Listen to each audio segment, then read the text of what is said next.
आप लोगों ने मिल करके कोई टॉपिक फाइनलाइज किया होगा जिसके बारे में मुझे अभी पता नहीं है, आप बताइए क्या है टॉपिक आज का।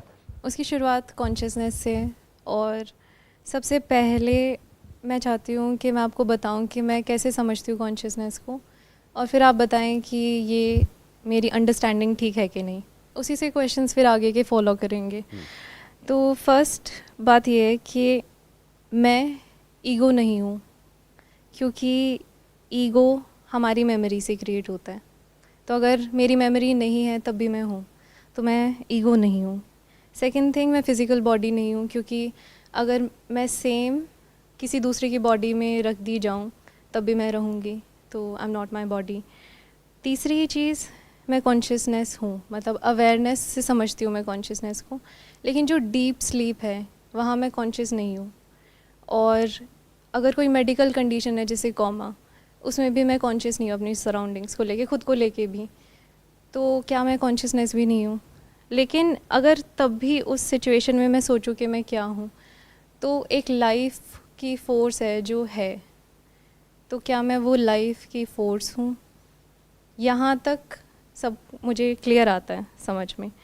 अब अगर हम बात करें कि जब मैं मर जाऊंगी तो वो लाइफ फोर्स भी नहीं रहेगी, लेकिन साइंस का ये लॉ है कि एनर्जी कभी भी डिस्ट्रॉय नहीं हो सकती, ना क्रिएट हो सकती। तो लाइफ फोर्स का क्या हुआ? मे बी मेरी डेड बॉडी को जो डिकम्पोज कर रही है नेचुरल फोर्स, मेरी बॉडी को ट्रांसफॉर्म कर रही है दूसरी बॉडीज़ में, जैसे कि वो सॉइल का हिस्सा बन रही है, जिससे कि फिर प्लांट्स बनेंगे, जिससे फ्रूट्स बनेंगे, उसे कोई खाएगा। मतलब एनर्जी इज़ देयर, लेकिन वो बस चेंज हो रही है। तो हम ये कह सकते हैं कि ये जो फोर्स है ये नेचुरल इंटेलिजेंस ही है। ये जो फोर्स है ये नेचर की फोर्स है, जो कि नेचर की इंटेलिजेंस है। ये इटर्नल भी है, क्योंकि ये हमेशा से थी, जब से कुदरत है, और हमेशा रहेगी। उसके बाद आप कहते हैं कि इससे मैनिफेस्ट करने के लिए एक फॉर्म की ज़रूरत होती है, इसीलिए हमारे पास ये बॉडी है, इसीलिए हर एक चीज़ की एक फ़िज़िकल फॉर्म होती है, लेकिन उसके अंदर वो नेचर की इंटेलिजेंस है जो उससे उसके नेचर के अकॉर्डिंग फंक्शन कराती है। तो ये मेरी अंडरस्टैंडिंग ठीक है। Your question is regarding who am I. हाँ प्लीज। आई थिंक इन्होंने जो कॉन्शियसनेस के बारे में बोला, थोड़ा माइक पास कर ये लीजिएगा। बहुत ज़्यादा सेंसेस से रिलेट कर रहे हैं कि if I not be there तो क्या होगा। सो कॉन्शियसनेस को अगर हम इन डीपर सेंस समझें तो वहाँ सेंसेस, इमोशंस, इसका कुछ लेना देना नहीं है। If I am not in my senses, consciousness still be there, it is inside me, it is still inside out, and it is eternal. तो उसका कुछ फॉर्म्स और उन सब से भी लेना देना नहीं है, I feel. So what you are saying is कि इन्होंने जो कहा वो कहा बॉडी के स्टैंड पॉइंट से, Yeah. But what you are saying is कि कॉन्शियसनेस का बॉडी से कोई डायरेक्ट कनेक्शन नहीं है। That's what you are saying. Connection है, बट अगर ये नहीं भी है, it will still be there. What you are saying is अगर बॉडी नहीं भी है तब भी कॉन्शियसनेस रहेगी। या लेकिन क्या हम उसको कॉन्शियसनेस कह सकते हैं जहाँ पर बॉडी नहीं है? जैसे यहाँ पर बॉडी नहीं है, आपके और मेरे बीच में स्पेस है, यहाँ पर कोई बॉडी नहीं है, या अभी है भी तो हमारे परसेप्शन में नहीं है। Yeah. हो सकता है कुछ बैक्टीरिया हो, वायरसेस हो, बट मान लेते हैं जहाँ पर ना कोई बैक्टीरिया है, ना वायरस है, ना कोई ऑर्गेनिज्म है, या तो क्या वहाँ पर कॉन्शियसनेस है या नहीं है? वो है। तो कॉन्शियसनेस वहाँ भी है। या then what is consciousness? Consciousness क्या है? क्या स्पेस कॉन्शियसनेस है? क्या नथिंगनेस कॉन्शियसनेस है? क्या एम्प्टीनेस कॉन्शियसनेस है? What is consciousness then? Consciousness, I feel कि ऐसे तो जैसे पानी है, पानी में भी तो कॉन्शियसनेस है ही ना, वहाँ कोई फॉर्म नहीं है, लहरें हैं, जा रही हैं, आ रही हैं, जा रही हैं, consciousness is still there. We are saying पानी में कॉन्शियसनेस है। या what is the proof of that कि पानी में कॉन्शियसनेस है? Do we know it for sure कि पानी में कॉन्शियसनेस है, या ये हमारी एक अजम्पशन है? जैसे आप में कॉन्शियसनेस है, मुझ में कॉन्शियसनेस है, उसके लिए किसी प्रूफ की जरूरत नहीं है। यानी अभी आपको मेरी आवाज़ सुनाई दे रही है, yes can we call it awareness, can we call it Yes. Consciousness? Yes. Perfect. पानी को सुनाई देती है हमारी आवाज़, तो क्या हम कह सकते हैं कि पानी में कॉन्शियसनेस है या नहीं है? कॉन्शियसनेस है तभी आई थिंक वो लिविंग है ना। बिना कॉन्शियसनेस के how can there be anything? जब सब कुछ निकला ही वहीं से है, सब कुछ निकला ही वो 5 एलिमेंट से है, तो उसके बिना क्या वजूद है किसी भी चीज़ का? आपका क्या टेक है? सर आई फील कि the sense of perception is consciousness. जैसे आपने एक सेशन में कहा था कि अगर हम लोग एक लेवल को अटेन कर लेते हैं तो हम में और भगवान में कुछ ज़्यादा फ़र्क रह नहीं जाता है, कि हम फिर उस कॉन्शियसनेस में हैं कि हम अपनी बॉडी को भी छोड़ सकते हैं एक लेवल पे आके, और मतलब अपने कॉन्शियस बेसिस पे। और अगर हम वो नहीं भी चाहते हैं, और जैसे आपने कहा ये स्पेस है, स्पेस में बैक्टीरियाज हमारे परसेप्शन में नहीं है।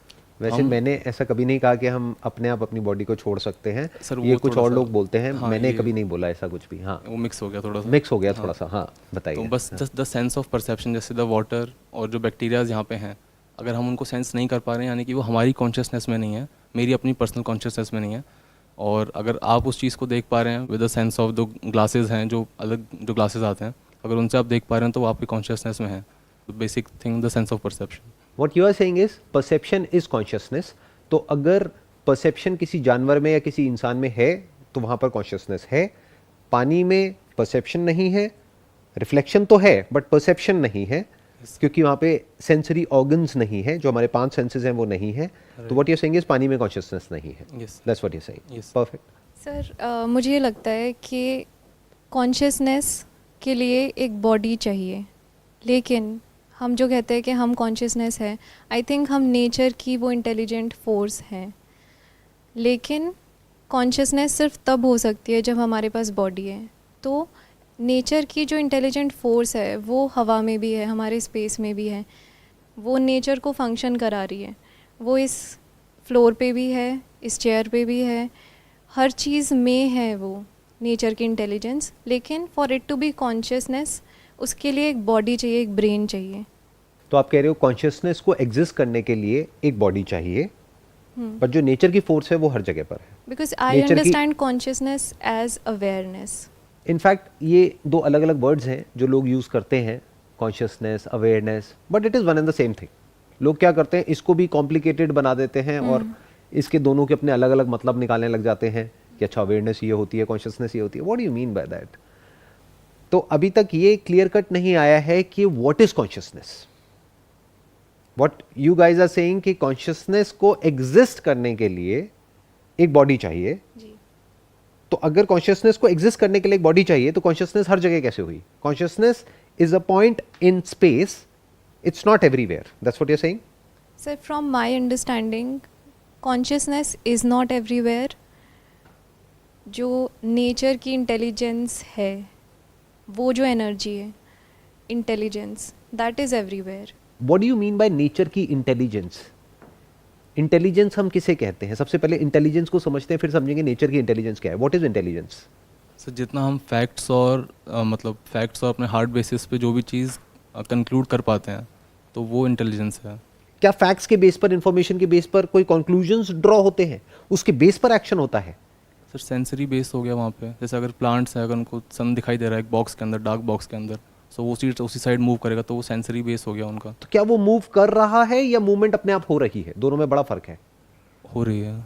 तो जो हो रहा है उसको हम इंटेलिजेंस बोल सकते हैं इन द लिटरल सेंस। जैसे हम इंटेलिजेंस को डिफाइन करते हैं, हम बोलते हैं ये इंसान इंटेलिजेंट है on the basis of what?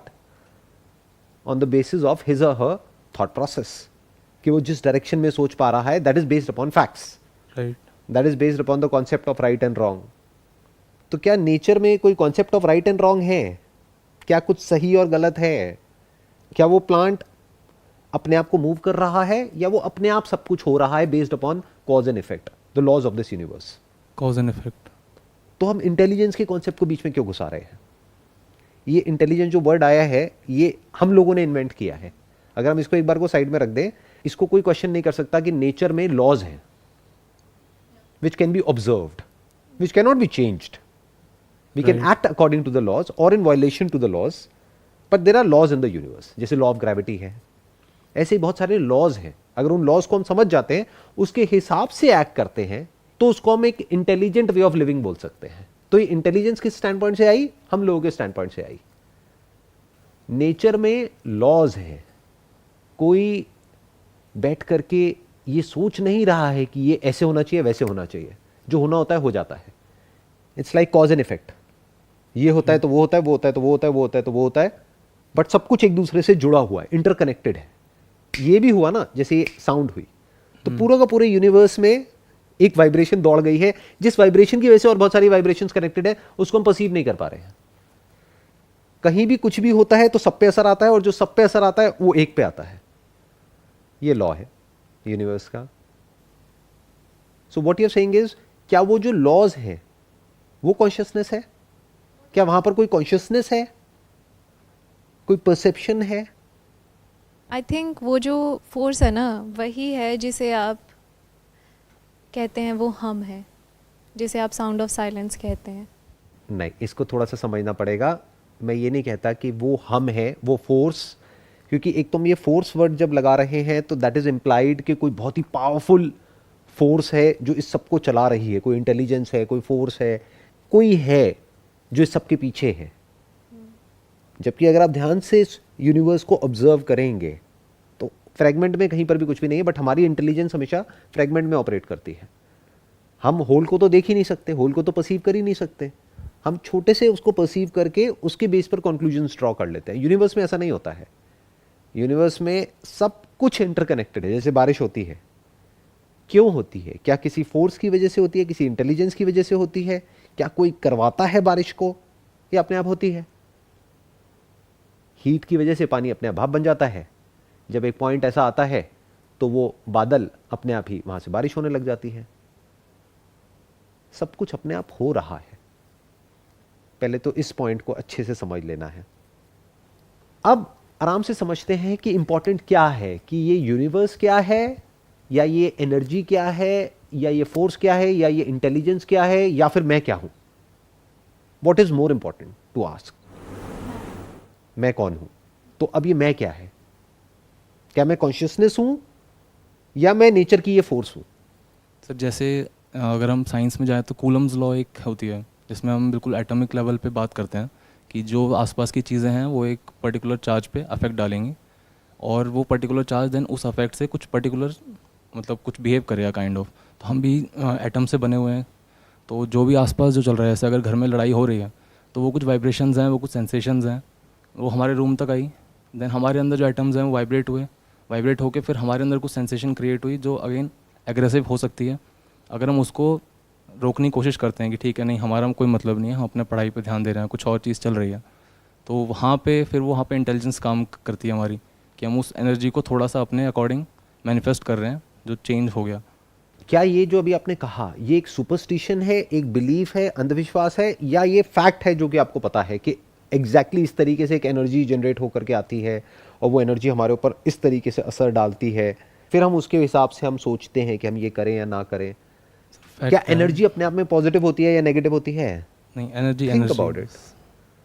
तो what do we mean by this energy, के यहाँ से एनर्जी आ रही है? जैसे बहुत लोग हैं उनको मैंने देखा है बहुत ही मिस्टिकल बातें करते हैं कि यहाँ की एनर्जी बहुत अच्छी है, यहाँ की वाइब्स बहुत अच्छी है. What do you mean by that? I don't get it. वो तो आप वहां पर गए हो और वहां जा करके ऐसा कुछ सोच रहे हो कि यहाँ पर वो होते थे, उनकी समाधि होती थी, तो यहाँ पर उनकी एनर्जी बहुत अच्छी है, यहाँ पे वाइब्रेशंस बहुत अच्छी है, बहुत अच्छा लग रहा है यहाँ पर आकर के. आई थिंक उस टाइम पे हमें ऐसा इसलिए लग रहा होता है क्योंकि हम वो इन्फॉर्मेशन के बेसिस पे हम वो फील करने लग जाते हैं. फिर हमको लगता है कि येस यहाँ पे पॉजिटिव एनर्जी है क्योंकि वो इन्फॉर्मेशन वैसी है. एग्जैक्टली. और अगर उस इन्फॉर्मेशन को चेंज कर दिया जाए तो क्या होगा? तो फीलिंग बदल जाएगी. अगर आपको जहाँ पर जा करके आप कह रहे हो यहाँ पर बहुत पॉजिटिव वाइब्स हैं, Yes. और मैं बताऊं कि यहाँ पर अभी कुछ साल पहले, सच नहीं होगा बट कुछ साल पहले यहाँ पर बुरे तरीके से 1000 लोगों का मर्डर हुआ था और उनकी लाशें गड़ी हुई हैं नीचे, Yes. और उनकी आत्माएं भटक रही है. तो वो पॉजिटिव वाइब्स कहाँ चली जाएंगी? हाँ. 2 मिनट में वो गायब. फीलिंग वैसे कन्वर्ट हो जाएगी उस टाइम. तो एनर्जी पॉजिटिव नेगेटिव नहीं होती है, इंटेलिजेंट या अनइंटेलिजेंट नहीं होती है. एनर्जी एनर्जी होती है. जैसे आग आग है, अच्छी या बुरी नहीं है, depends upon you, how are you using it. So सबसे पहले तो ये समझना है. Now again let's come back to the core question. तो आप क्या हो? Who are you? क्या आप कॉन्शियसनेस हो या नहीं हो? क्या आपकी कॉन्शियसनेस और आपकी कॉन्शियसनेस अलग अलग है या एक ही है? एक ही है. यू आर सेइंग एक ही है. On the basis of what? The content of your consciousness is different from content of his consciousness. यानी इनके जो लाइफ के पास्ट एक्सपीरियंसेस हैं, नॉलेज है, इंफॉर्मेशन है, वो आपके पास से, आपकी नॉलेज से, इंफॉर्मेशन से, आपके बिहेवियर से बिल्कुल अलग है. पर्सनैलिटी बिल्कुल अलग है, बॉडी टाइप बिल्कुल अलग है, दूर दूर तक कुछ भी मैच नहीं होता है. तो एक कैसे हुई? अलग हो गई. तो ये सब कुछ तो हमारी मेमोरी और नॉलेज के बेसिस पे डिफरेंट है ना, बट हमारा जो ओरिजिन हुआ है वो तो सबका सेम ही हुआ है. तो इस हिसाब से तो हम और एक जानवर, हम भी सेम ही है from the consciousness standpoint? Yes. तो what do we mean by consciousness? Is the consciousness different from the content of consciousness? What is content of consciousness? Content of consciousness is memory, Yeah. number one. Yeah. दो ही है content of consciousness, अगर हम ध्यान से समझे. एक है sensory perception. Yes. हमारे 5 senses के थ्रू हमको कुछ perceive होता है, Yes. कुछ दिखता है, कुछ सुनाई देता है, कुछ Yes. स्मेल होता है, कुछ Yes. टेस्ट होता है, कुछ टच होता है. Hmm. उसको हम बोल सकते हैं कंटेंट ऑफ कॉन्शियसनेस. Okay. अभी ये टच हुआ Hmm. तो ये सेंसेशन है. What is this? This is content of consciousness. Yeah. यहां अगर टच हुआ तो वहां आपको नहीं पता लग रहा ना, Hmm. तो यही Right. पता लगा. Right, this is one. एक है इसकी मेमोरी, एक है मेरी साउंड जो अभी आप सुन रहे हो, एक है इस साउंड की मेमोरी. 4 दिन बाद बैठ करके आपको याद आएगा कि अच्छा ये सुना था. So consciousness is different because at one point I don't have any memory. So that doesn't mean कि consciousness गायब हो गई, वहाँ से तो memory गायब हुई ना. तो हम एक स्टेप और आगे बढ़ गए, यानी कि consciousness can exist without the memory also. Yes, yes. इसका प्रूफ ये है कि बहुत लोग होते हैं जिनकी मेमोरी चली जाती है, लेकिन वो रहते हैं, Hmm. वो सुन सकते हैं, देख सकते हैं. Yes. तो consciousness can exist without the memory, Yes. But can consciousness exist without the perception? Yes. Yes. Yeah. गहरी नींद में होती है consciousness. By perception do you mean point of view? Perception के दो मतलब होते हैं. एक होता है way of looking at things, point of view. But when I am talking about perception from the spiritual stand point, तो परसेप्शन मतलब जो भी सेंसेस के थ्रू हमको परसीव होता है. परसीव मतलब दिखता है, सुनाई देता है. आप इसको इस तरीके से देख सकते हो कि ये सब इंस्ट्रूमेंट्स हैं, आंखें, कान, नाक. जब वो उसका कांटेक्ट इसके थ्रू, जब जो ऑब्जेक्ट ऑफ परसेप्शन है उसका कांटेक्ट होता है हमारी ब्रेन के साथ में, तो हमको कुछ पता लगता है. जैसे टच हुआ तो पता लगा ना, गरम ठंडा ये वो पता लगता है. नर्वस सिस्टम के थ्रू जा रहा है. अगर अभी एनेस्थीसिया दे दिया जाए यहाँ पे तो पता नहीं लगेगा. ये सब बायोलॉजिकल प्रोसेस के अंदर आता है. तो वहां से हमें कुछ पता लगता है. उसी को अवेयरनेस कहते हैं, उसी को कॉन्शियसनेस कहते हैं. कॉन्शियसनेस दो तरह की होती है. एक होती है consciousness of what is feeded in this brain, यानी कि मेमोरी. एक है कॉन्शियसनेस ऑफ परसेप्शन, यानी कि ये साउंड आपको सुनाई दी, is it from your memory? No. नहीं, बट इसकी इंटरप्रिटेशन आपकी मेमोरी से है. आप क्या कहोगे? मैं कहूंगा ये आवाज क्या है, आप कहोगे चुटकी की आवाज है. तो चुटकी वर्ड कहां से आया? मेमोरी से आया. तो इसके बारे में जो भी आप बोल रहे हो वो सब मेमोरी से है, बट जो सुनाई दे रहा है that is in consciousness. So now my question is, can consciousness exist without the perception? Yes. आप कह रहे हैं कॉन्शियसनेस बिना परसेप्शन के भी, बिना मेमोरी के एग्जिस्ट कर सकती है, इसमें कोई डाउट नहीं है. ये तो अभी प्रूव हो गया है. Okay, without perception it cannot exist. Without perception, consciousness cannot exist. Perception in the sense that if we are able to sense things, we are aware of things without comprehending, then it is consciousness. But in deep sleep, we are not sensing, we are not comprehending, then it's not consciousness. We are not Comprehension is something else, perception is something else. पहले दोनों में समझ लेते हैं फर्क क्या है. Comprehension मतलब कि जो आपको perceive हुआ, ये जो मेरी आवाज आप सुन रहे हैं, इसको आप कैसे समझ रहे हैं. मैंने समझा कि ये चुटकी की आवाज़ है. राइट, ये comprehension है, ये मेमोरी से हो रहा है. बट ये जो आवाज है चुटकी की, ये अगर अभी यहाँ पर कोई जानवर भी होता तो वो सुन करके एकदम से अलर्ट हो जाता. अब वो उसको कैसे परसीव करता है वो डिपेंड करता है कि उसका पास्ट एक्सपीरियंस क्या है उस साउंड से रिलेटेड. अगर इसके साथ में जुड़ा हुआ है कोई टॉर्चर उसके लिए, तो वो डर जाता कि पहले ये होता है फिर बाद में कुछ और होता है जो उसके लिए अच्छा नहीं है, तो वो डर के भाग जाता. बट अगर इसके बाद में उसको खाना मिलता है तो वो उसकी पूंछ हिलने लग जाती, वो एकदम खुश होकर के आ जाता. तो वो सब जो हो रहा है that is all comprehension based upon programming, based upon training, based upon practice. But जो परसेप्शन है दैट इज सेम, वो अलग थोड़ी है. आपको भी सुनाई देता है, मुझे भी सुनाई देता है, इनको भी सुनाई देता है. हाँ, जिस लेवल पे सुनाई दे रहा है वो अलग हो सकता है. किसको कितना सुनाई दे रहा है वो डिपेंड करता है कि आपके सेंसेस कितने अच्छे हैं, कितने बुरे हैं. जैसे मुझे बिना चश्मे के क्लियर नहीं दिखेगा, इतना पता लग जाता है कि हाँ कुछ लोग बैठे हैं, बट क्लियर नहीं दिखेगा. तो दिखता है that is perception and consciousness in awareness. But जैसा दिखता है, जो दिखता है, that depends upon the instrument. Basically, what you are saying कि without perception, there is no consciousness. Your question is this. I'm not saying that, I'm just asking, I'm just You're inquiring. asking, okay. Right. So if a person dies, ठीक है, अगर consciousness वहाँ ख़त्म हो जाएगी तो ऐसे ऐसे करते तो दुनिया भी ख़त्म हो सकती है. For example, consciousness we believe animals में भी है और प्लांट्स में भी है. कभी एक पौधा जो एक जगह से हट गया है, वहाँ पे अपने आप एक पौधा नया अपने आप से आ जाता है. नॉट दैट हमने वहाँ सीड डाला है, कुछ भी किया, तो वहाँ पे कुछ तो था जो वो पौधा फिर से आया. अगर कोई फॉर्म नहीं है, इफ़ यू आर सेइंग अगर फॉर्म नहीं है तो कॉन्शियसनेस नहीं है, तो वो पौधा फिर से कैसे आया? क्या बिना बीज के, फॉर एग्जाम्पल आम का पेड़, क्या बिना आम के बीज के आम का पेड़ आ सकता है?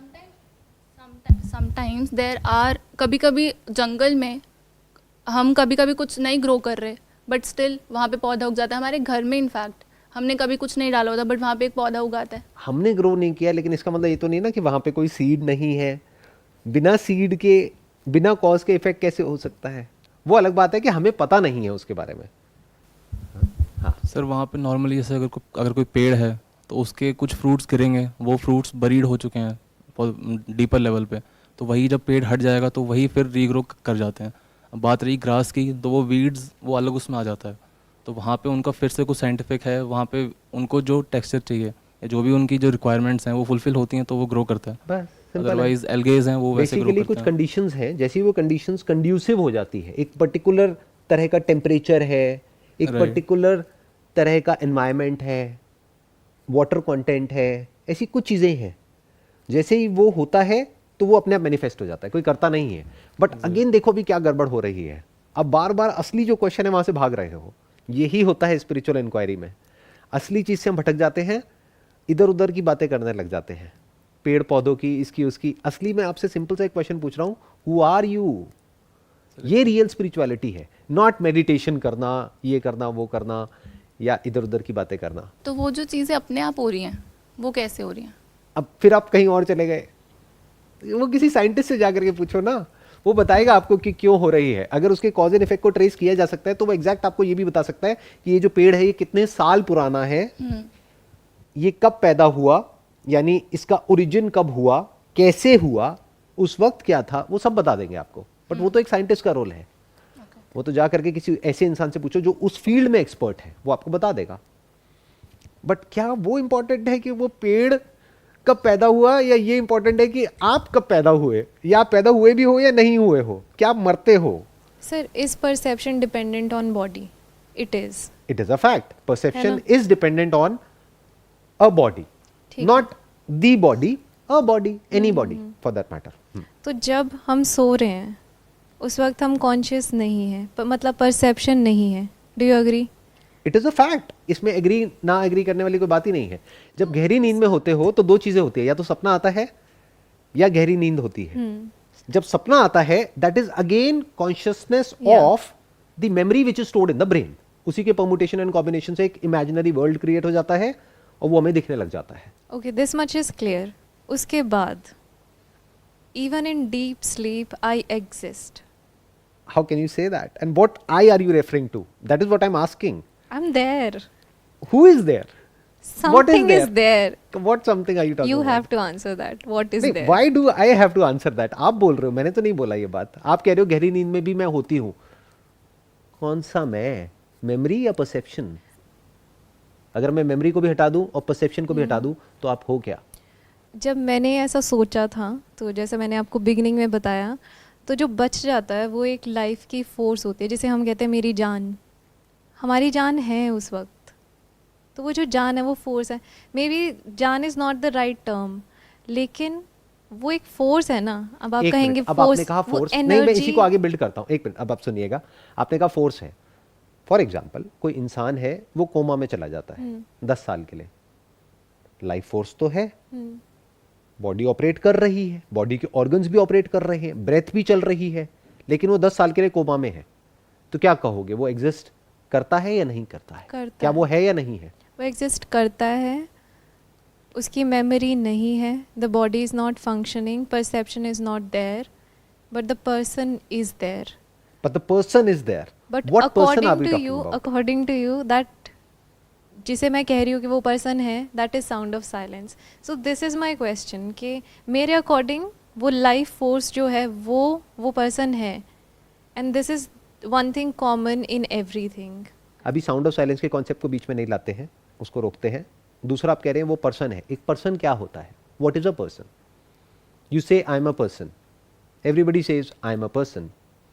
उसके साथ में आगे और क्या ऐड हो जाता है? I am a male, I am a female. What is a person? What do you mean by a person? Is dog a person? Cat a person? What do you mean by a person? अगर particular person की बात की जाए तो वो एक particular structure के base पे हम बात कर रहे हैं कि ठीक है ये, क्योंकि मेमोरी बेस पर्सन भी हमारा खुद का क्रिएट किया हुआ वर्ड है जो हम एक पर्टिकुलर बॉडी को दे रहे हैं कि ये एक पर्सन है. उसके बाद फिर हम उसकी बॉडी पे जाते हैं कि ये मेल है या फीमेल है. फिर उसका वो स्ट्रक्चर से बात फिर बॉडी पे आ गई. उसके बाद फिर उसकी मेमोरीज पे आ गया जो उसका हार्डवेयर तो हम सबका सेम है, जैसे आप कहते हैं कि हार्डवेयर सबका सेम है. देन फिर सॉफ्टवेयर्स पे आ गया जो उसकी मेमोरी हो गई. तो एक पर्सन सिर्फ एक स्ट्रक्चर ही है. फिर डॉग या एनिमल हो गया, एनिमल का एक अपना स्ट्रक्चर है कि उसके वो झुका हुआ होगा या कुछ अलग टाइप, अलग अलग काइंड का. तो एक डॉग में और इंसान में फ़र्क क्या है? इंटेलिजेंस का फ़र्क है. What do you mean bye intelligence? क्या डॉग ज़्यादा इंटेलिजेंट है या इंसान ज़्यादा इंटेलिजेंट है? डॉग कैन मतलब वो सिर्फ अपने मेमोरी बेस और सेंसरी बेस पे मतलब एक्ट करते हैं वो लोग.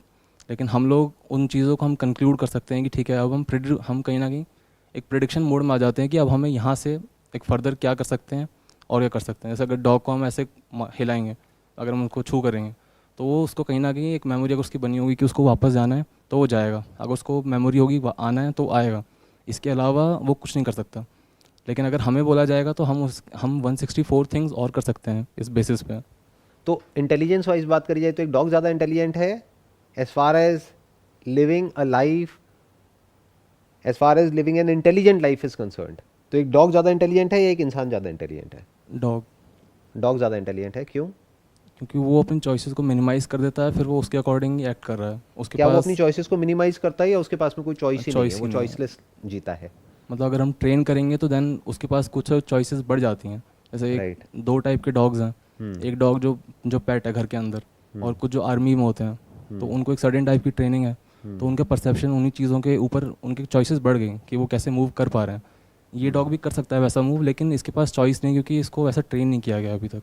और इंसान को आप कह सकते हो बहुत ज़्यादा ही ट्रेन कर दिया गया है. बहुत ज़्यादा ही ट्रेन कर दिया गया. राइट.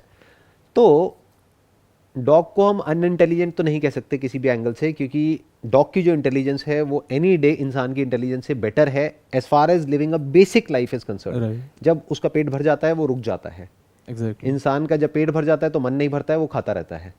तो as far as intelligence is concern हम डॉग को अनइंटेलिजेंट नहीं कह सकते और इंसान को इंटेलिजेंट नहीं कह सकते. बस हम ये कह सकते हैं कि एक इंसान फ्यूचर को भी प्लान कर सकता है अपने इंस्टेंट ग्रेटिफिकेशन को छोड़ करके. डॉग नहीं कर सकता, तो इस वजह से हम कह सकते हैं कि इंसान डॉग को कंट्रोल कर सकता है, जानवरों को कंट्रोल कर सकता है और कर ही रहा है. But that does not mean कि वो ज़्यादा इंटेलिजेंट है. तो पहले इसको हमको समझना होगा. तो एक स्टैंड पॉइंट से डॉग ज़्यादा इंटेलिजेंट है, that Yes, is sir. From the survival point of view. But from the stand point of the planning of future is concern इंसान ज़्यादा इंटेलिजेंट है, क्योंकि इंसान 20 साल आगे भी देख सकता है. प्रेजेंट की बात करी जाए तो डॉग ज़्यादा इंटेलिजेंट है. कोई भी इंसान हो किसी भी लेवल पे, उसका सबसे पहला क्वेश्चन ये होता है how to live in the present moment. बड़ा कॉमन क्वेश्चन है. डॉग कभी ये नहीं पूछेगा. The dog is he is always living. There in the present moment. तो एक इंसान जो करोड़ों अरबों कमाने के बाद में ये क्वेश्चन पूछ रहा है वो एक कुत्ते से भी गया गुजरा है, क्योंकि वो कहाँ आना चाहता है, उसका अल्टीमेट गोल क्या है बेसिक लेवल. कि बहुत हो गया, बहुत कर लिया, बट Right. मैं इससे कैसे फ्री हूँ, अपने थॉट से, अपनी फीलिंग से, अपने इमोशन से मैं इससे फ्री होना चाहता हूँ. मैं इस मोमेंट में रहना चाहता हूँ पूरी तरह से, मैं अवेयर होना चाहता हूँ. डॉग के पास में वो सब कुछ ऑलरेडी है जो वो पाना चाहता है. कौन एक बिलियनियर? तो उस स्टैंड पॉइंट से देखा जाए तो डॉग ज्यादा इंटेलिजेंट है. बट फ्यूचर को फोर्सी करना, फ्यूचर को प्लान करना, उस स्टैंड पॉइंट से देखा जाए तो डेफिनेटली इंसान has an edge over an animal, क्योंकि इंसान के पास में बहुत सारी इंफॉर्मेशन है जिसको साइंस बोलते हैं. उसको यूज़ करके, उन लॉज को यूज़ करके वो कुछ भी कर सकता है. एक न्यूक्लियर वेपन बना सकता है और 10 मिनट में पूरे के पूरे प्लानट को खत्म कर सकता है. ये इंसान की पावर है. अगेन हम अपने असली क्वेश्चन से भटक गए. Who are you? क्वेश्चन में अभी कॉन्शियसनेस अभी अगर हम डिस्कस करें, मेरा क्वेश्चन वैसे ये था कि everybody is born in this world and everybody will die. Body के लेवल पे सबने जाना है. तो दो लोग हैं, एक बंदा है वो लव और कंपैशन से जी रहा है, दूसरा सेल्फिश, अपने बारे में सोचना, you don't want to do anything, money is already there of ancestors, कुछ नहीं करना उसको. So when everybody will die one day, और कोई हेल और हेवन का कॉन्सेप्ट नहीं है, कॉन्शियसनेस सबकी सेम ही रहने वाली है, तो जो एक अभी पर्सन सी है वो दोनों एग्जाम्पल्स को देख रहा है, तो why that person have to opt for love and compassion over that, why he have to make any difference in this world, why, क्यों मुझे प्रोडक्टिव होना है, वाई, मतलब मेरी इन्फॉर्मेशन के बेसिस पे मेरी हैप्पीनेस अभी ऐसे ही है, खाली बैठना, कुछ नहीं करना, I am happy this way, तो मैं ऐसे जी के चला जाता हूँ। वो लव कंपैशन सपोर्ट कर रहा है, इमोशनली हर किसी की हेल्प करना, he is living that way, so why do person C have to opt for मतलब वो पर्सन बी के रास्ते को क्यों चूज़ क्यों करना है, मतलब क्यों प्रोडक्टिव होना है, क्यों कोई डिफरेंस बनाना है इस दुनिया में। मैं नहीं बनाता कुछ, मैं नहीं करता, मैं ऐसे ही चला जाता हूँ। सो माई क्वेश्चन वॉज दैट। आपने जो क्वेश्चन पूछा है कि भाई ये करना ही क्यों है, तो बेसिकली अगर कोई कर रहा है, लव कर रहा है या कंपैशन कर रहा है, if it is an action, तो वो नकली है। क्या आप उसकी बात कर रहे हैं या एक्चुअल लव और कंपैशन की बात कर रहे हैं? एक्चुअल में तो वहां पे कोई चॉइस थोड़ी होती है। जैसे आंखें खुलती है तो दिख जाता है, कानों को तो खोलने की भी जरूरत नहीं है, कान खुले ही रहते हैं, सुनाई देता ही रहता है। But in your 20s and 30s you are experiencing both the lifes, मतलब बहुत सारे डिफरेंट एस्पेक्ट्स आप एक्सपीरियंस कर रहे होते हो, तो why do I have to opt some over the other? You don't have to opt it. That's what I'm saying. That becomes choiceless because जैसे ही हमको कुछ समझ आ जाता है तो वो choiceless हो जाता है। फॉर एग्जाम्पल, आपको पता है कि यहाँ पर आग जल रही है, आग में जाऊंगी तो जल जाऊंगी। Are you going to opt for not going in fire? क्या आप ऑप्ट कर रहे हो, आप चूज कर रहे हो कि मेरे को आग में नहीं जाना है? नहीं, वहां पे कोई चॉइस है? नहीं। तैरना नहीं आता है तो पानी में नहीं जा रहे हो, गहरे पानी में, क्या यहाँ पर कोई चॉइस है? नहीं। कोई चॉइस नहीं है, चॉइसलेस है, कोई ऑप्शन ही नहीं है ना। तो once the understanding is right based upon facts of who I am, कि मैं कौन हूं, जब ये समझ आ जाता है मैं कौन हूं, तो ये भी समझ आ जाता है कि आप कौन हो, ये कौन है, वो कौन है, ये यूनिवर्स क्या है, भगवान का कॉन्सेप्ट क्या है, डेथ क्या है, लाइफ क्या है। तो जब ये सब समझ आ जाता है तो एक्शन चॉइसलेस हो जाता है। उस एक्शन को आप लव और कंपैशन चाहे तो बोल सकते हो।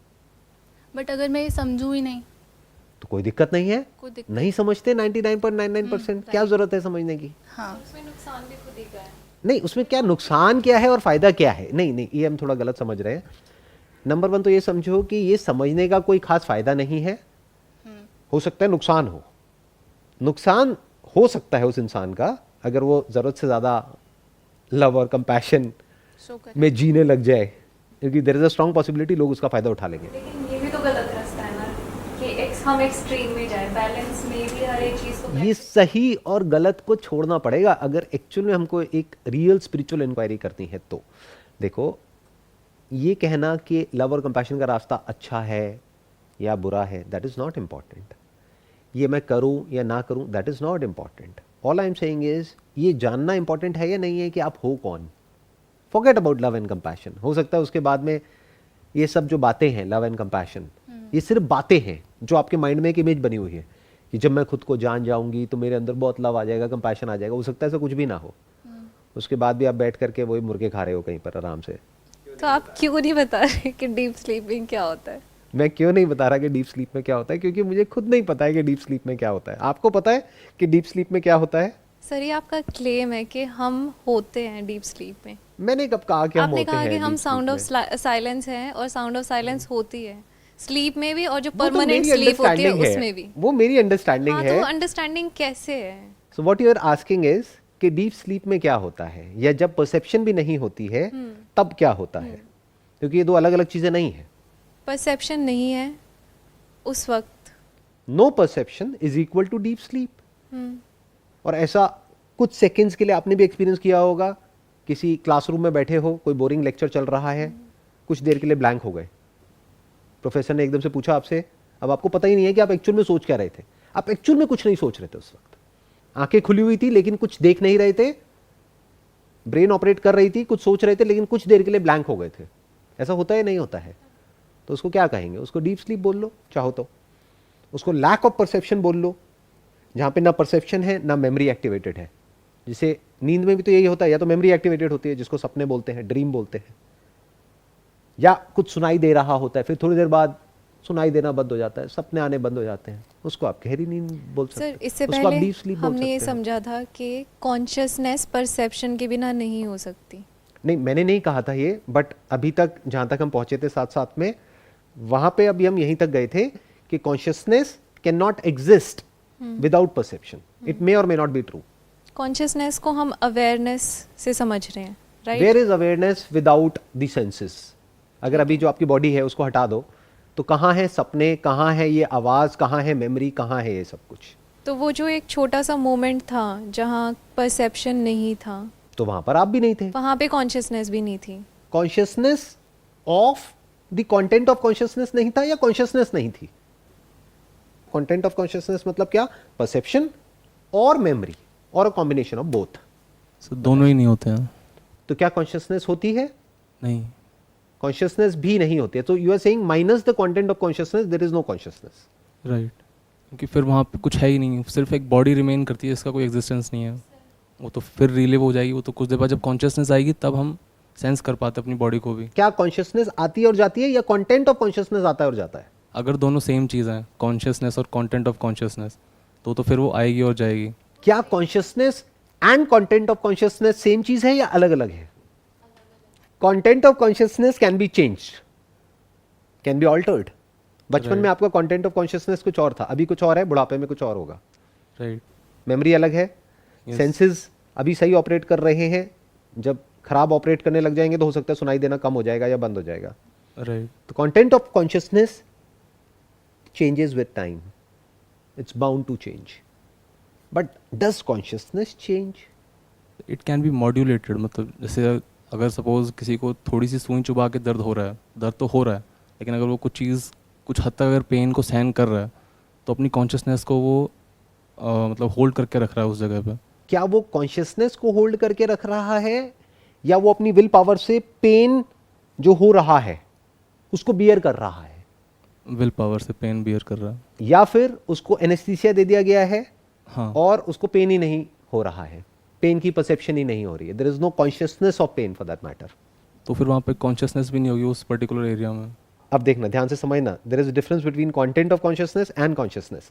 यानी अगर आपके इस हाथ की सर्जरी चल रही है, इसको सुन कर दिया गया है, आप देख पा रहे हो हाथ की सर्जरी हो रही है, लेकिन आपको दर्द नहीं हो रहा है, पर देख तो पा रहे हो ना, तो कॉन्शियसनेस तो है, किसी और sense of but content of consciousness can be changed, altered, modified by changing the body. That is in the realm of science, but is consciousness in the realm of science? That is a big question. कोई इंसान है, वो दिन दूर नहीं है जब उसकी मेमोरी तक को रिप्लेस किया जा सकता है। इस पर बहुत तरह की रिसर्चेस चल रही है कि मान लो कोई ट्रॉमा हुआ है किसी इंसान को बचपन में, तो अब उसी पर्टिकुलर मेमोरी को जाकर के अगर इरेज कर दिया जाए तो वो ट्रॉमा भी गया, आने वाले टाइम में हो जाएगा। तो क्या बदला? क्या कॉन्शियसनेस बदली है? Content of consciousness. Content of consciousness change हो गया है। आज किसी की आंखें नहीं है, कल आंखें इम्प्लांट हो गई तो उसको दिखने लग गया। एक होती है परसेप्शन। परसेप्शन है हमारी एबिलिटी टू सेंस। वो परसेप्शन इसलिए क्योंकि हमारे पास बॉडी है, वो हमें अलाउ करती है परसीव करना, राइट? जो कुछ हम परसीव कर रहे हैं वो पूरा data he content of consciousness है। परफेक्ट।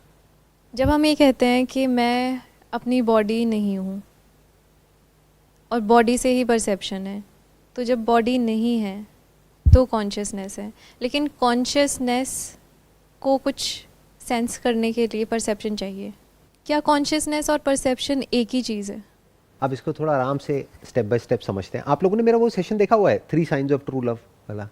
यस। देखा हुआ है? आपने देखा हुआ है? हाँ। मैं एक बार छोटा सा पॉइंट एक्सप्लेन करता हूँ आप लोगों को।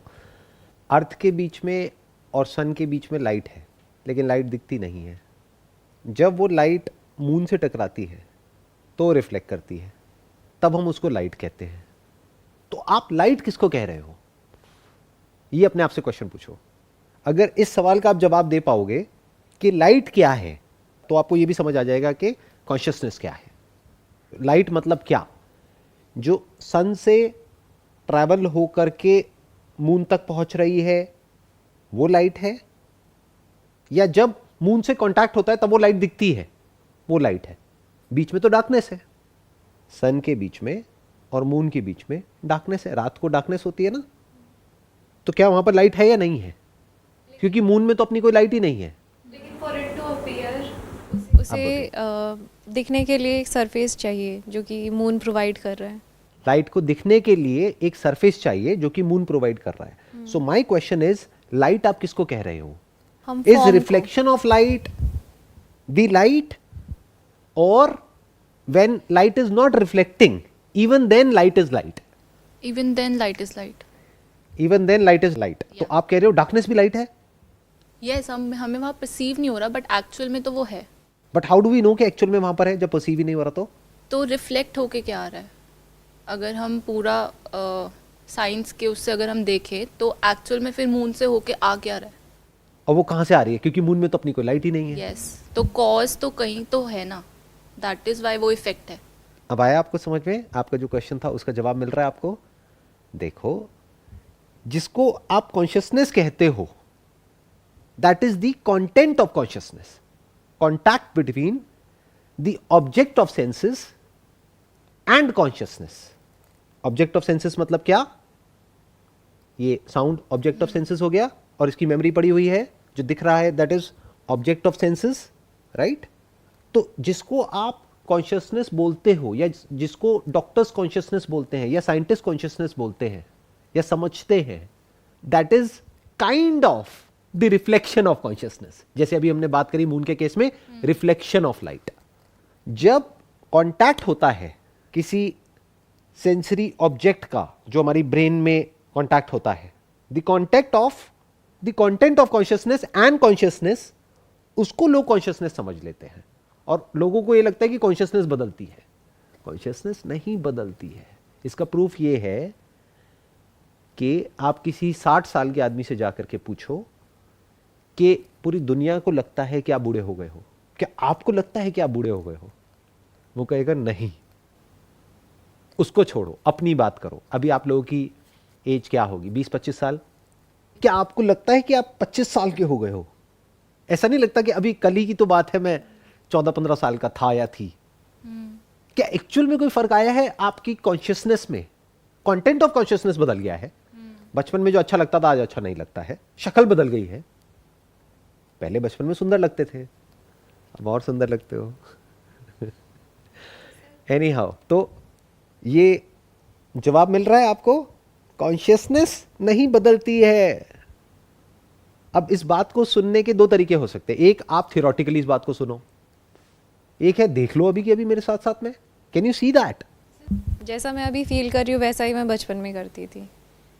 उसका कंटेंट बदल सकता है लेकिन वो कॉन्शियसनेस जैसा आप सेम फील है। कर रहे हो वैसा बचपन में फील नहीं करते थे। बचपन में कुछ और फील करते थे, अभी कुछ और फील करते हो। लेकिन क्योंकि दिखता कंटेंट बचपन में अलग भी था। था, दिखता अभी भी है, उसका इंटरप्रिटेशन Exactly. बदल गया है। अब द क्वेश्चन इज, ये कॉन्शियसनेस और परसेप्शन दोनों कैसे अलग हैं? अभी जो आपका क्वेश्चन है, मैं आपसे एक क्वेश्चन पूछता हूँ। एक लाइट है जो मून से रिफ्लेक्ट करने के बाद में दिखती है, एक है जब तक वो रिफ्लेक्ट नहीं हुई है, यानी जब तक उसका और मून का कांटेक्ट नहीं हुआ है। तो दोनों में से लाइट एक्चुअल में क्या है? दोनों क्या ये लाइट है या वो लाइट है? दोनों। दोनों। हम्म, खत्म बात। आपको जवाब मिल गया। आप गहरी कह- नींद में क्या होता है? I get it now. क्या बताओ? कि जब हम जगे होते हैं तब हमारे पास ये सेंसेस अवेलेबल हैं, तो सरफेस है हमारे पास। सरफेस तो तब भी है। गहरी नींद में भी सरफेस तो है ही ना, बॉडी लेकिन तो हम है ही। सो रहे हैं ना, सो रहे हैं, कोई जोर से आकर के चीखेगा तो आप उठ जाओगे। तो जब हम सो रहे हैं तो आवर सेंसेस आर शट। उस वक्त परसेप्शन नहीं है। क्यों नहीं है perception? Now what is perception? Perception मतलब जो हम सेंस कर रहे हैं। जो हम सेंस कर रहे हैं, कान तो खुले हुए हैं, फिर गहरी नींद में आवाज क्यों नहीं आती है? परसेप्शन कैसे चलता है? वो अपने आप में एक बहुत बड़ा टॉपिक है, अभी हम वहां नहीं जाएंगे। बट मोटा मोटा मैं आपको बताता हूँ, that works on desire and fear. जब आपके अंदर कुछ चाह होती है तब परसेप्शन होता है, या कोई डर होता है तब परसेप्शन होता है। बाकी सब जगह पे ब्लाइंड स्पॉट होता है। इस कमरे में इतना कुछ है जो आप सोच भी नहीं सकते। आपकी परसेप्शन में क्या है? वही जिससे रिलेटेड आपके अंदर डिजायर है या फियर है।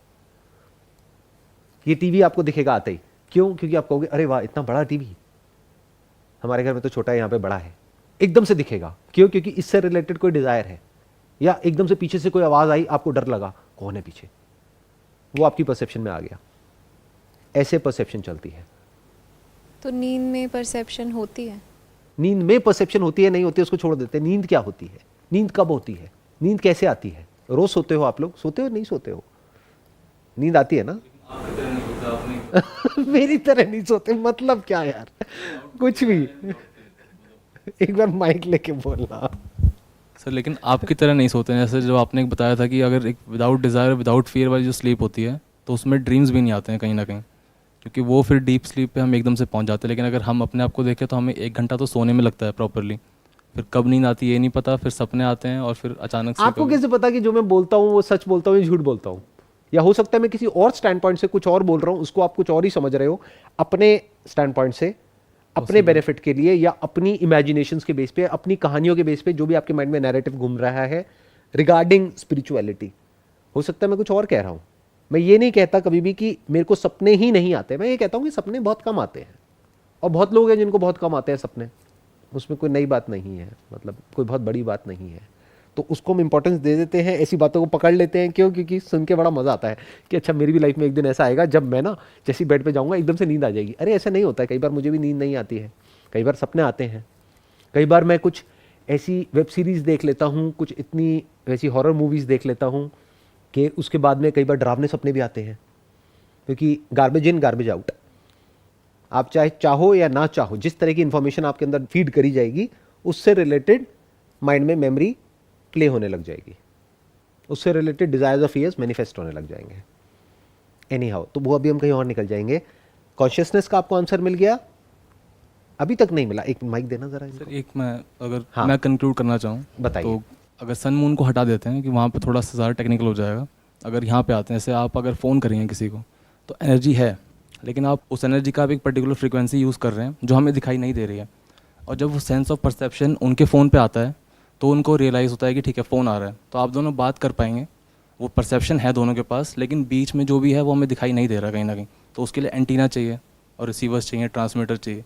तो जो एनर्जी है, जो एनर्जी ऑल ओवर है, उसको अगर हम कॉन्शियसनेस माने तो उसका एक पर्टिकुलर एरिया जो हम सेंस ऑफ परसेप्शन को कह रहे हैं, सेंस ऑफ परसेप्शन या सेंसरी ऑर्गन्स हो गए, मेमोरी हो गई, वो पर्टिकुलर फ्रीक्वेंसीज़ हैं जो कनेक्ट हो रही हैं किसी और को जाके जब वो कनेक्ट कर रहे हैं। तो ऐसा कुछ इसको आप ऐसे भी बोल सकते हो, नहीं तो ऐसे भी बोल सकते हो, consciousness is the underlying reality. क्योंकि कुछ भी कॉन्शियसनेस के बाहर नहीं है ना।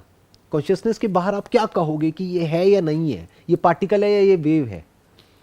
फॉर एग्जाम्पल, यहाँ पर एक चेयर दिख रही है जिस पे मैं अभी बैठा हुआ हूँ, इसको आप किसी और साइंटिफिक इंस्ट्रूमेंट से देखोगे तो यहाँ पर आपको कोई चेयर नजर ही नहीं आएगी।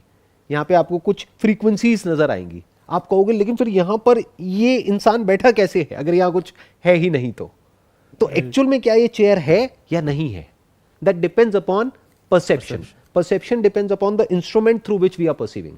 एक्सरे मशीन से देखोगे तो कुछ और है, आंखों से देखोगे तो कुछ और है, चमगादड़ की आंखों से देखोगे तो कुछ और है, इंसान की आंखों से देखोगे तो कुछ और है।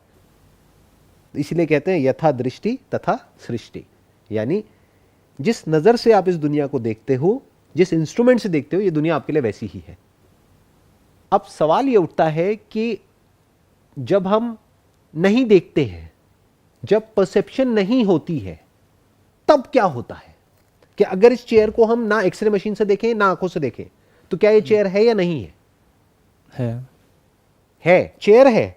चेयर है, लेकिन अगर हम नहीं देख रहे हैं तो उसका मतलब ये नहीं है कि वो नहीं है वहाँ पे। अगर मैं यहाँ कर दूँ तो फिर क्या वो चेयर है? नहीं, चेयर नहीं है, फिर वो मतलब एक वो क्या है? पर्टिकुलर स्ट्रक्चर फॉर मतलब एटम्स और जिससे जो बना है एक काइंड ऑफ। एक मछली जो पानी में है उसके लिए पानी क्या है, और हम बाहर से देख रहे हैं उसके लिए पानी क्या है? दोनों में फर्क है ना। हो सकता है मछली से जाकर के आप कहो कि भाई पानी कैसा है, वो कहेगी पानी क्या होता है। तो अब आपको ये समझना है, जो मैं एक स्टेप और आगे बढ़ रहा हूं वो ये कि minus consciousness, can you talk about existence? Does existence has any meaning? Minus perception, what do we mean by this universe or this world or life or whatever it is? ये सब कहाँ एग्जिस्ट कर रहा है? सब कुछ consciousness में ही तो है, अवेयरनेस में ही तो है। उसके बाहर कहीं भी कुछ भी नहीं है। उसका होना या ना होना बराबर है। जैसे लाइट का होना या ना होना बराबर है बिना मून के। सेम विद द कोमा, जिसको है उसका होना ना होना बराबर है। एग्जैक्टली। कोमा में अगर कोई इंसान है तो उसका होना या ना होना बराबर है। Same goes with deep sleep. अगर same in deep sleep also, आपका होना या ना होना बराबर है। ना ये कह सकते हैं कि आप हो, ना ये कह सकते हैं कि आप नहीं हो। तो आप कब होते हो? जब परसेप्शन होती है।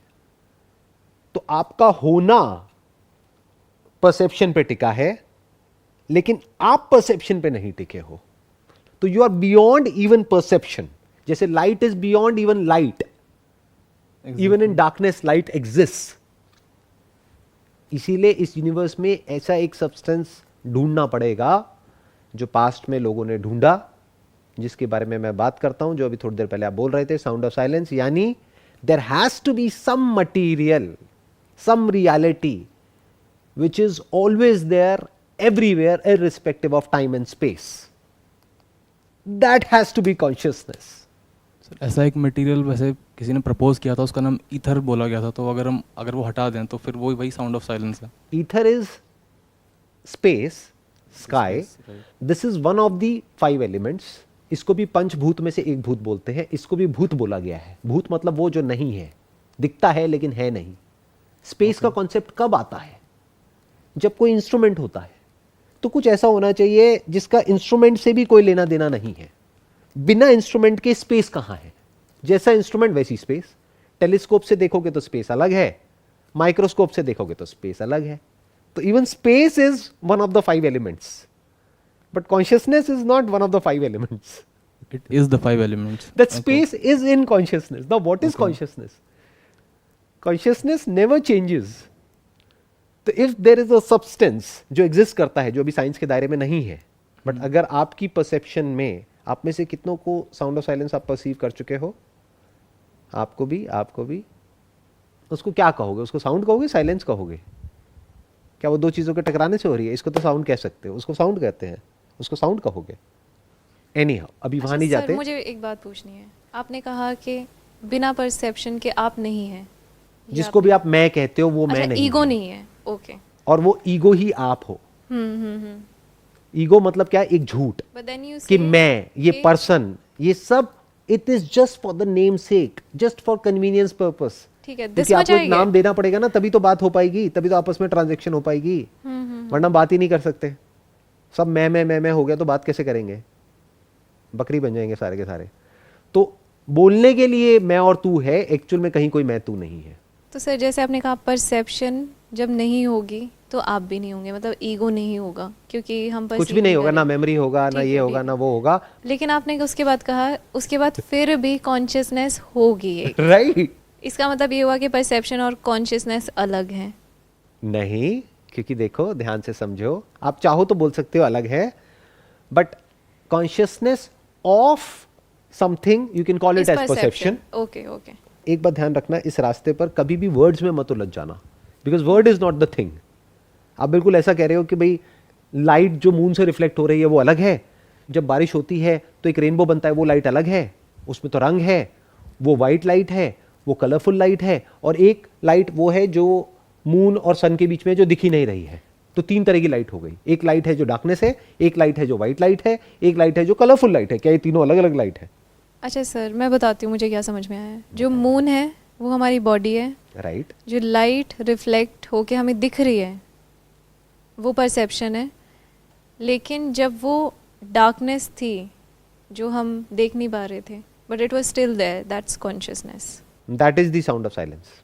That is you, that is me, that is everybody. तो अब आप सिर्फ यहां पर नहीं हो, आप हर जगह हो। आप पैदा नहीं होते हो, ना मरते हो, अगर आप वो हो तो। लेकिन अगर आप जो खुद को बोलते हो वो आप हो, यानी क्या? परसेप्शन। तो परसेप्शन तो सिर्फ वहीं पर है। आपकी परसेप्शन अलग है, मेरी अलग है। इससे मेरा अगला सवाल ये है कि क्योंकि हम कॉन्शियसनेस को इट्स बियॉन्ड परसेप्शन, फिर भी हम मान रहे हैं कि ये है, तो इसे भी तो हम परसेप्शन के थ्रू ही समझ रहे हैं ना। तो ये ब्लाइंड फेथ नहीं है? नहीं, एक मिनट, आराम से समझो। ये एक साइंटिफिक इंक्वायरी है, इसमें ब्लाइंड फेथ के लिए कोई जगह नहीं है। क्या ये ब्लाइंड फेथ है? जिस चीज़ को हम इस बॉडी से, इस ब्रेन से सेंस परसीव नहीं कर सकते, बट वी आर बिलीविंग। एक मिनट, क्या आप साउंड ऑफ साइलेंस को परसीव नहीं कर रहे? हम कह रहे हैं ना वो साउंड ऑफ साइलेंस है, हो सकता है वो सिर्फ एक सेंसेशन हो कोई। जिन्हें हियरिंग इम्पेयरमेंट होती है वो उन्हें वो आवाज़ आती है। आती है, ये रिसर्च हम कर चुके हैं ऑलरेडी। अच्छा आपने किए, जी। बल्कि मैं आपको सजेशन देने वाली थी कि आपको नहीं, ये हमने करना करी चाहिए। है, करी है, आती है। अच्छा। उनको भी आती है, बच्चों को भी आती है, बड़ों को भी आती है। कभी ये सेंसेशन उसकी तो नहीं है जो हमारी बॉडी में ब्लड फ्लो होता है? नहीं, कभी आप करके देख लो, जो ब्लड फ्लो होता है उसकी आवाज़ को सुनने की कोशिश करो। हो सकता है आपके पास कोई एक्स्ट्रा ऑर्डिनरी पावर्स हों कि आप अपने ब्लड के फ्लो होने की आवाज़ को सुन पा रहे हो, मैं क्योंकि तो नहीं जब सुन हम पाता। अपने कान बंद करते हैं तो मे बी वो अंदर जो सब चल रहा है उसकी सेंसेशन होती है वो। क्या इतना आपको नहीं पता कि एक सेंसेशन की आवाज़ कैसी होती है, या ये ब्रेथ आ रही है जा रही है इसकी आवाज़ कैसी है, ब्लड की आवाज़ कैसी है, पानी के बहने की आवाज़ कैसी होती है? एक सेंसेशन की अगर आवाज़ है, बहुत सटल लेवल पे आप चले जाएंगे तो उसकी भी अपनी एक वाइब्रेशन है, वो कैसी होती है, वो आती है जाती है। और ये साउंड ऑफ साइलेंस क्या है, क्या इतना नहीं देख सकते? इसीलिए मैं इसके बारे में बात नहीं करता हूँ। क्यों? क्योंकि जब इसके बारे में बात करता हूँ तो होता क्या है कि मैं कुछ बोलता हूँ तो you will start asking me questions, जबकि वो मेरे लिए इंपॉर्टेंट नहीं है। आपके लिए इंपॉर्टेंट है ये जानना कि साउंड ऑफ साइलेंस क्या है, उससे भी इंपॉर्टेंट क्या है कि आप क्या हो। क्योंकि अगर आप साउंड ऑफ साइलेंस हो तो आप अभी में फ्री हो, आपको फ्री होना नहीं है, आपको कुछ करना नहीं है, आप वो हो, topic closed, the end of spirituality. अब क्या करो, जाकर के अपने काम करो, जो भी आपका काम है, जॉब है, पढ़ाई है, बिजनेस है, व्हाटएवर, वो करो। बट इसको समझना भी तो इम्पोर्टेंट है ना, ऐसे सिर्फ तो- ऐसे नहीं सोच सकते ना तो कि ओके कैसे समझोगे और कब समझोगे? समझना है तो अभी समझ लो, जिसको समझना है वो 1 मिनट में समझ लेगा, जिसको नहीं समझना उसके लिए 100 साल भी कम है। ये तो आपके ऊपर है कि अगर आप समझना चाहते हो तो अभी समझ लो। देखो, साउंड ऑफ साइलेंस आपके एक्सपीरियंस में है, राइट? राइट। कॉन्शियसनेस, ये आपका एक्सपीरियंस बोल रहा है, मैं नहीं बोल रहा हूं कि कॉन्शियसनेस नहीं बदलती है, कंटेंट ऑफ कॉन्शियसनेस बदलता है। आंखें अभी आपकी हैं, मान लो उसको चेंज कर दिया जाए तो कुछ और हो जाएगा, तो कंटेंट ऑफ कॉन्शियसनेस बदला ना। कॉन्शियसनेस तो वहीं की वहीं है। जो इंसान कोमा में चला गया उससे पहले भी कॉन्शियसनेस थी, कोमा से वापस आने के बाद भी कॉन्शियसनेस है, तो कॉन्शियसनेस थोड़ी ना बदली, डिवाइस बदल गया है या फिर कंटेंट ऑफ कॉन्शियसनेस बदल गया है।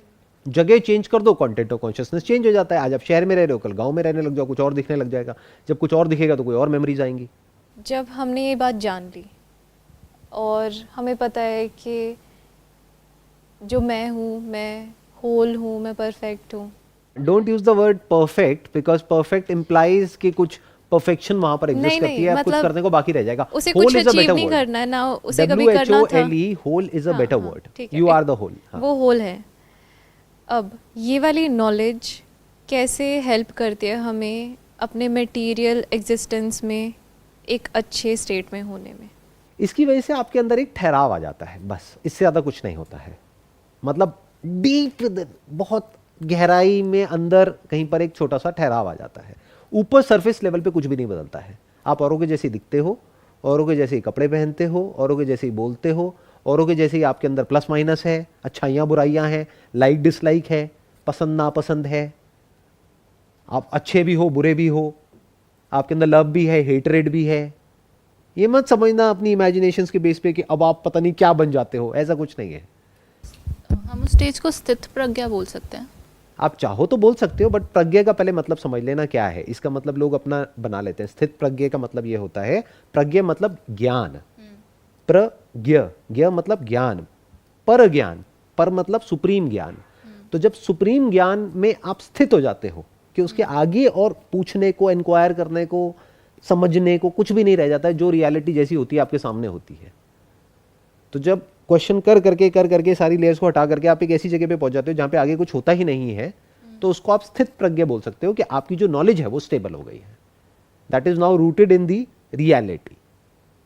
अब उसके आगे और कुछ नहीं है, क्योंकि जहां बिलीफ है वहां पर ज्ञान स्थित नहीं हो सकता है, यानी नॉलेज चेंज होती रहती है। आज आप किसी को मानते हो, कल किसी और को मानने लग जाते हो। आज आपका एक बिलीफ है, कल कोई और बिलीफ है, बट रियलिटी में कुछ नहीं बदलता है। तो क्या तभी इस परमार्थिक ज्ञान को इनडिस्क्राइबेबल कहा गया है?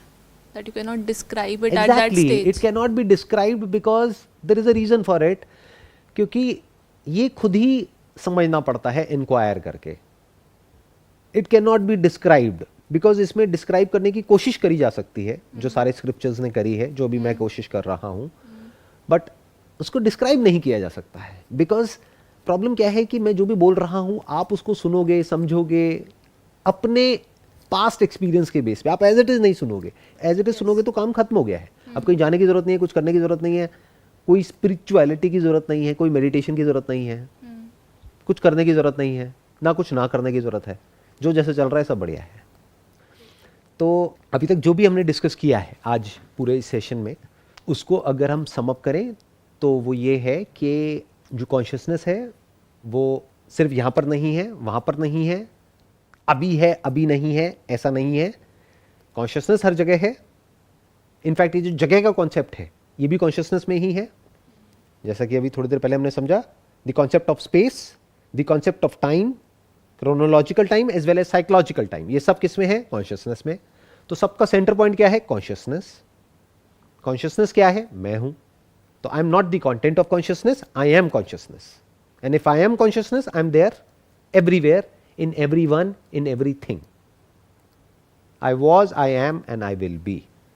बस इतना सा समझना है।